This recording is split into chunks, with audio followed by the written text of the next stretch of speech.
Welcome to the channel. Thank you everyone for tuning in. Today, join me for a review on the Retangula Monster Homage. I did an unboxing not too long ago. I ordered this watch from AliExpress in a video, which I actually showed it as one of the best value for money watches of 2021, as I thought. So I had to get it in. Unboxing, you guys saw it. Piqued quite a bit of interest. Some mixed messages on there, mixed opinions. Of course, a watch that looks like this, homaging this is my Japanese version Gen 2 Monster, modified with a domed crystal. Yeah, so we've got Retangula's interpretation of this, and we've already seen the Heimdall interpretation, which is very faithful to the original. Now let's take a look at Retangula's. So we did unboxing, so we don't want to waste time on there. They do, however, send something quite nice. I did struggle with it in the original unboxing, but yeah, you got some spring pins and you've got a spring bar remover. So clearly they want you to change the strap when you get this watch. So warranty cards, instruction, solid box, bit of a briefcase. So we'll put that away and let's go ahead, have a look at this Retangula Monster interpretation. So first things first, let's talk about all the technical stuff, the important things. Let's get them out the way before we have a closer look and talk about all the unique points on this watch. So let's start off with the price. Now this, on the store that I've linked it to, you can get this for £136. I don't know if they will have a sale on, or if or not Retangula will participate in that sale. Well, not Retangula per se, the store that is selling the items, but feel free to look around AliExpress to find something cheaper, as always, of course. What options do you get with this? Now you get the black one, as I've got here. You also get red, orange, blue and yellow. I'll put the picture up on the screen. So it's got some really bright and bold colors available as well, so you're not spoiled for choice there. And now let's look at the dimensions of the watch. Now the website does give you some dims, and I compared it with mine, so let's see how that went. So the case diameter is 43 millimeters as per the website. However, in reality it's 42.6, so close to 42.5. So it's a little bit smaller than they say, which is kind of surprising because you expect this watch to be quite big. The log to log Retangula say is 48 millimeters. Yes, they're right. The biggest difference is actually on the thickness. Retangula claim the watch is 12.5 mil thick. In actual reality is 13.5, which is not much of an issue. I think that's pretty normal when it comes to dive watches. I did think 12.5 was a bit, yeah, I don't think it would have been 12.5 at all. That's quite thin.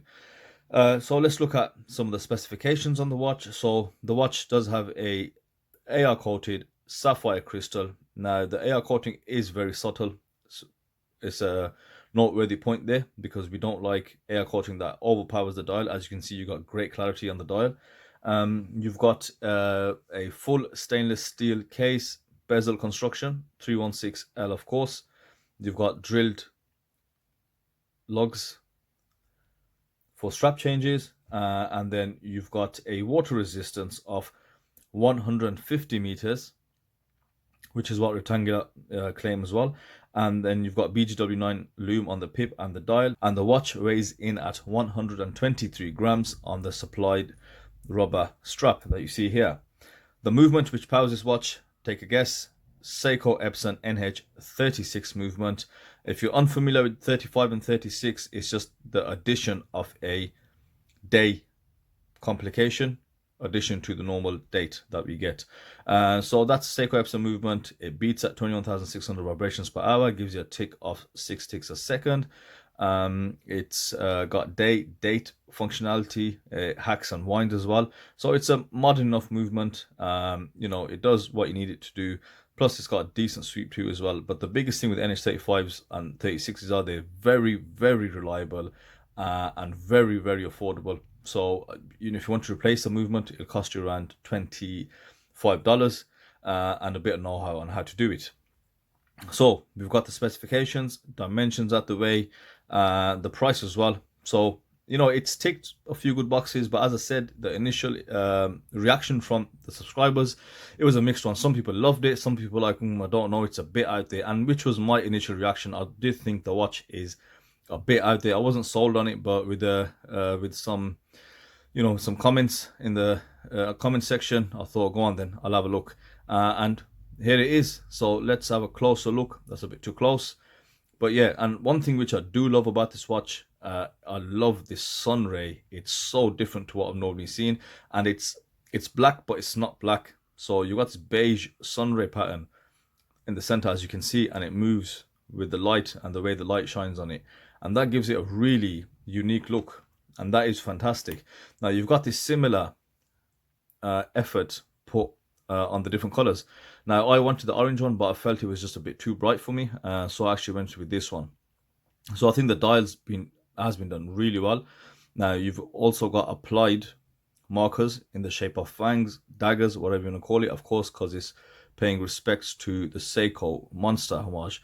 Now you do have a bit of polishing around each and every dagger or hour marker, and it's black, you know, slight bit of shine. The indices are quite flat, but you know, they are very striking. You can see that clearly, no issues about that.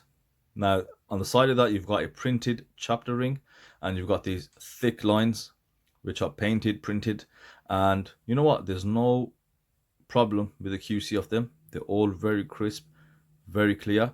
You've got a printed rectangular logo at the 12 o'clock, and you've got automatic water 150 meter proof at the 6. Now we see this as a common theme.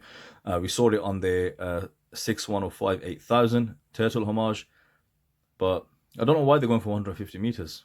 It's kind of strange. So you also got the date window with a white frame printed at the 3 o'clock, the date. Personally, I'm not a fan of that. I don't like them on, you know, even the original Seikos, but of course they are homaging it, so we let them get away with that one. Now the handset used, very familiar handsets. You see these most commonly on the Seiko Samurai. You'll see them on tuners, etc. And let's have a closer look at the hands. So you've got matte black finish. You've got this very bright and white applied lume, and you've got this really nice sword style second hand, and it's got an elongated point which goes out towards the chapter ring. I really do like that, and of course that red complements the red that you see on the dial. Now the red does have an orange hue to it, I'd say, or it's orange or red, depending on how you look at it and how well your eyes see color. But yeah, dial quality very impressive, hand quality impressive, and for the most part I think it looks really well done. So check the Lume on the Retangula Monster Homage. BGW9, and I expected no less from Retangula, yet it's a good amount of lume. BGW9 very bright. The lume pip and the hands and the dial match exactly the same. You know, you're gonna have great visibility. As I take that back, just look how visible that is. So it's okay in the lume department, and that's positive to see. Now the crystal fit and finish, I'm happy with that.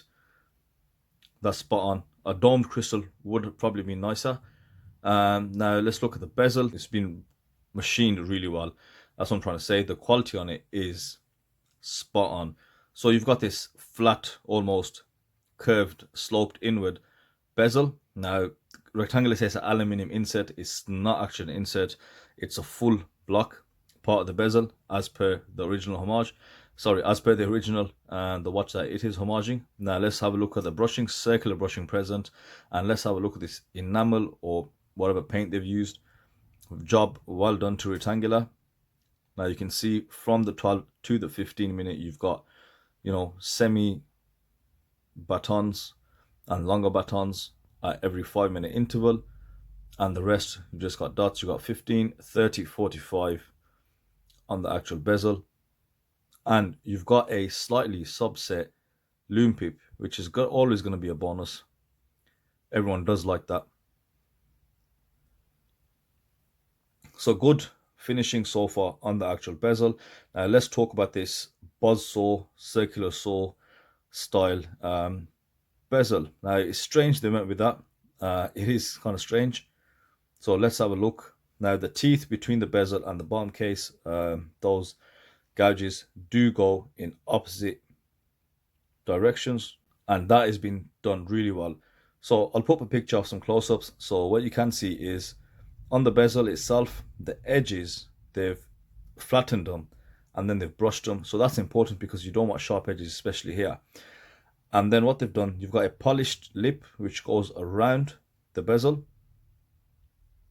and the insides of these teeth polished.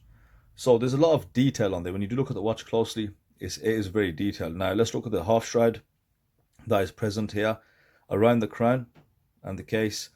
You've got circular brushing, flat lug ends, brushed, fully brushed.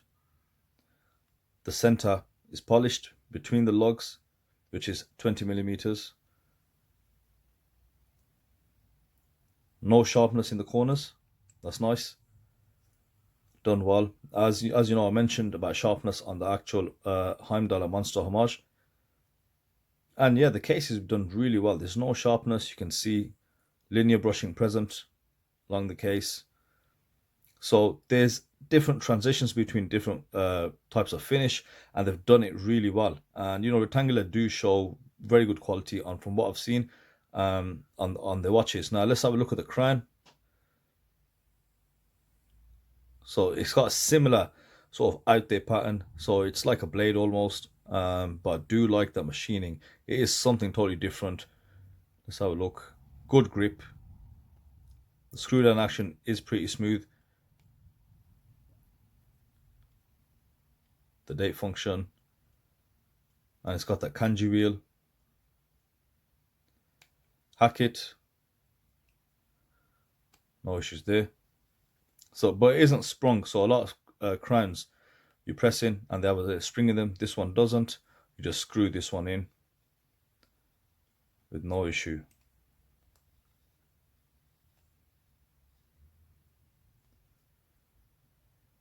So far, so good. Just looking at it objectively, calling what I see. Let's turn the watch around and let's have a look. Now this is what I liked quite a lot on the watch, and you can see, you know, you've got the usual, that Japanese great wave pattern on the back of a lot of watches, but they've transformed this and put it with Godzilla, obviously in line with the theme of the monster. So they've gone about trying to make this watch an actual monster, which I think they definitely have succeeded with that. So you'll see a discrepancy here. An eagle-eyed subscriber noticed this. I didn't notice this in the unboxing, but I was only looking at it for a few seconds. The water resistance, it's got it as 20 ATM and 200 meters, which obviously is a clear difference to the what's printed on the dial. Now clearly the sub-supplier wasn't aware of the water resistance that Retangula were after. You know what, it's a tough one because you would have had these printed in the hundreds. So is it fair to scrap all this over a 50-meter discrepancy? It's a tough call, honestly. I mean, these are small suppliers, guys. They can possibly loosely be justified as micro brands. So that being said, you know, I think it's an unfair cost to pick up if one of the sub suppliers has messed up. But as a consumer, you just look at anything, that's just ridiculous, isn't it? But you've got polishing underneath the watch. So let's look at the bezel. 60 click bezel, which is very surprising. I thought it'd be a 120 click, but 60 click. And I think this is the biggest downfall of this watch. Just have a listen. I'll shop for a minute.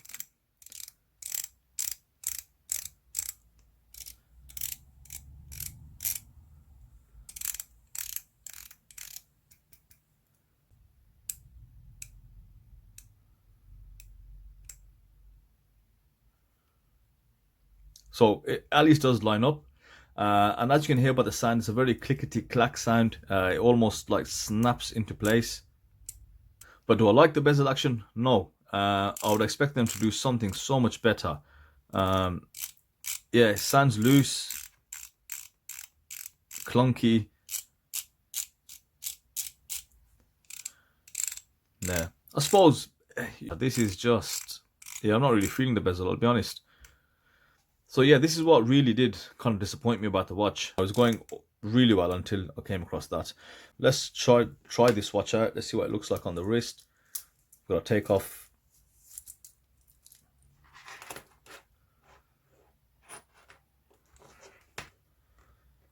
See the difference? So let's talk about the strap now. I did point the strap out in the unboxing, and it struck me as being quite different So the design is different. It's still got an accordion dive strap, and you know they are quite a lot of fans of the design. Personally, I hate it, but I do like the detailing on the strap. It's that little pattern there, Rdunae, right? And my most favorite thing about the strap is, let's have a look, is this. So it's a good one for those X-Men fans. But that's a really nice touch, right? Ties it all in, keeps the theme of the watch. So let's put this on. It is quite soft rubber. So for me, yeah, put it third down. I do have quite a bit of strap left. Let's put it on. Now, of course, the keep here is going to get held back by the accordion style wave. So you do have a bit of overhang, but I think it's a silicone strap, so you do get that quite a lot of times. And I've got a 6.5-inch wrist, and it's comfortable on the wrist. The case does conform pretty decently on the wrist. It's not too heavy, and yeah, I'd say it looks good, and it has grown on me. I'll be honest, it has grown on me. Since I looked at it first, I was very against it, and I was like, nah, that's just ridiculous. But you know, getting it in, I think, yeah, they deserve a chance. They've done something different enough. They could have done just another $100, but they chose not to. But I do have something which somebody did request. Also, I do have a spare Monster bracelet lying around, so let's swap the bracelet out and see how that looks on the bracelet. There we go, the Retangula. Yeah, that looks much better. That does look so much better on a bracelet. Wow. And that does look, yeah, that looks good. I have to say, it looks good on the bezel, on the bracelet.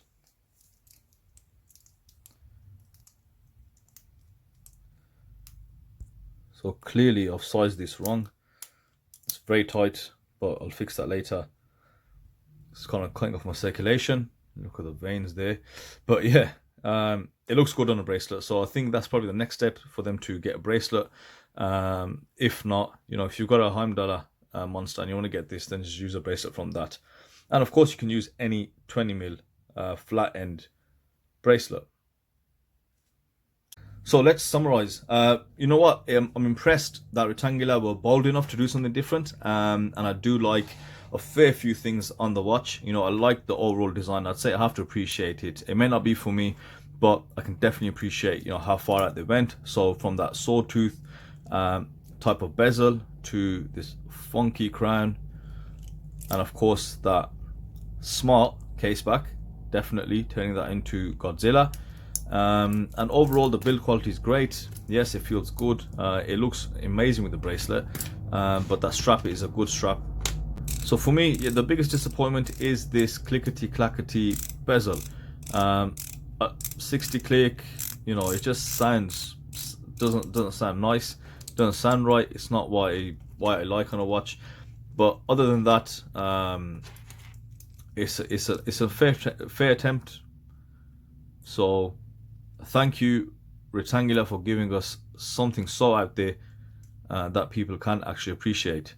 Of course, aside from the discrepancy, but you know, in reality, it doesn't really bother you. It doesn't bother me at all. You know, it's I do sometimes expect certain issues. But yeah, that's my summary on the watch. I hope you guys enjoyed this review. I hope it's made it easier to choose if you want to decide to purchase this in the AliExpress sale or not.